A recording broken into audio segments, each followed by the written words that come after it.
আচ্ছা, গতকালকে যারা গ্লোবাল স্ট্রাইকের সমর্থন করে বিভিন্ন মিছিল মিটিংয়ে যোগদান করছে, তারা কি ফিলিস্তিনিদের সমর্থনে গেছে, নাকি চুরি করতে গেছে, না ডাকাতি করতে গেছে, না লুটতরাজ করতে গেছে?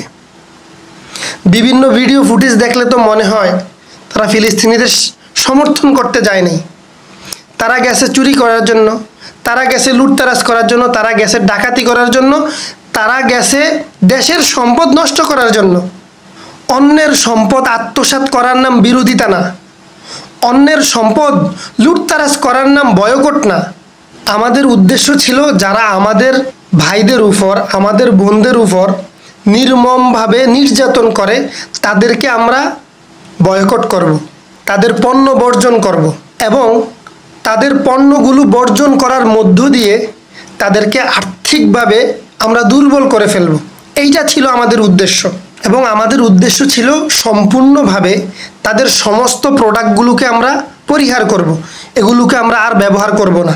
এটা ছিল আমাদের উদ্দেশ্য। এই জন্যই বলা হয় যে যারা ফিলিস্তিনকে বিজয়ী করবে তারা জ্ঞানী হবে, তারা মূর্খের দল হবে না। কোনো মূর্খ জাতি, কোনো মূর্খের দল, কোনো মূর্খ সমাজ, কোনো মূর্খ জনগোষ্ঠী, কোনো জ্ঞানহীন লোক ফিলিস্তিনকে স্বাধীন করবে না, ফিলিস্তিনকে বিজয়ী করবে না। যারা বিজয়ী করতে যাবে, যারা বিজয়ী করবে, তাদের ইসলামিক জ্ঞান থাকবে আকাশচুম্বী, তাদের মেধাটা হবে কম্পিউটার। আরে ভাই, এখন যুদ্ধ হয় কি দিয়ে জানেন? এখন যুদ্ধ হয় মেধা দিয়ে, বুদ্ধি দিয়ে, শিক্ষা দিয়ে, ক্রিয়েটিভিটি দিয়ে। আমরা মুসলিমরা কতটা বোকা!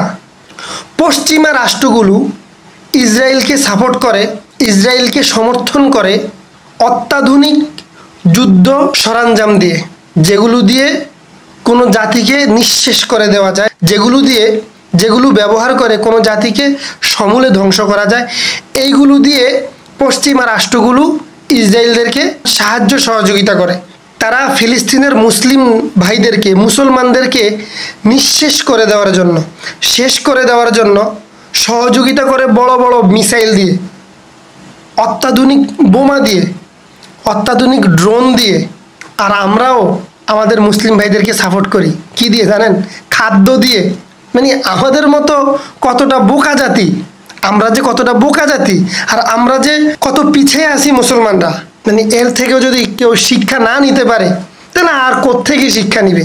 ওই যে বললাম, এখন যুদ্ধ হয় কি দিয়ে? মেধা দিয়ে, বুদ্ধি দিয়ে, অত্যাধুনিক সরঞ্জাম দিয়ে। এখন যুদ্ধ হয় শিক্ষা দিয়ে। ফিলিস্তিন রক্ষা করার জন্য, ফিলিস্তিনের ভাই বোনদের রক্ষা করার জন্য আমাদের কি করা উচিত ছিল, আর আমরা কি করেছি, এখনো কি করতেছি, আমাদের লজ্জা হওয়া উচিত। হিটলার যখন 60 লক্ষ ইহুদিকে সমূলে ধ্বংস করে দিছে, নির্মমভাবে হত্যা করছে, তখন সবাই হিটলারকে দোষারোপ করছে যে আপনি কেন এত নির্মমভাবে হত্যা করতেছেন তাদেরকে। তখন হিটলার বলছিল যে 2 লক্ষ ইহুদি তোমাদের জন্য রাইখা যাইতেছি। আগামী প্রজন্ম বুঝতে পারবে যে তারা কতটা নিকৃষ্ট জাতি, ইহুদি কতটা জঘন্য জাতি, ইহুদি কতটা নিকৃষ্ট জাতি, এটা আগামী প্রজন্ম বুঝতে পারবো। আর আমি কি জন্য হত্যা করছি, এটাও আগামী প্রজন্ম বুঝতে পারবে।